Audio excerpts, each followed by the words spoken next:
ఇప్పటి వరకు ఉన్న ఓటింగ్ పర్సంటేజ్ని బట్టి టాప్లో తనూజ గారు ఉన్నారు.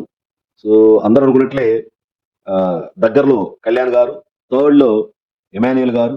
సో వీళ్ళందరూ టాప్ 3 యాక్చువల్గా ఎక్కువ తనూజ గారు అండ్ కళ్యాణ్ అండ్ ఎమాన్యుయల్ గారి మధ్యలోనే ఉండొచ్చు పోటీ అని ఎక్కువ మంది అనుకుంటున్నారు. ఇది బిగ్ బాస్ ఎలా అయినా టర్న్ అవ్వచ్చు. సో ఇలా ముగ్గురు ఉంటే మనకు తెలుసు కదా, సో మనీ గేమ్ ఒకటి స్టార్ట్ అవుతుంది.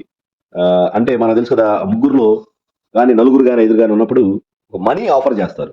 మనీ ఆఫర్ చేస్తే ఎవరు ఆ మనీ తీసుకుని వెళ్తారు, సూట్ కేసు ఇస్తారు కదా. సో మీరు ఎవరైతే విన్నర్ కాకపోయినా పర్లేదు అనుకున్న వాళ్ళు మనీ తీసుకుని వెళ్ళొచ్చు అని అన్నప్పుడు ఎవరు ఆ మనీ బాక్స్ ని తీసుకుని వెళ్తారు. సో సోహెల్ గారు ఒక సీజన్ లో మనీ తీసుకొని బయటకు వెళ్ళిపోయి సో మంచి పని చేశారని అందరూ అనుకున్నారు. సో ఈసారి ఎవరు తీసుకెళ్తారో ఆడియన్స్ గా మీరు గెస్ట్ చేయండి.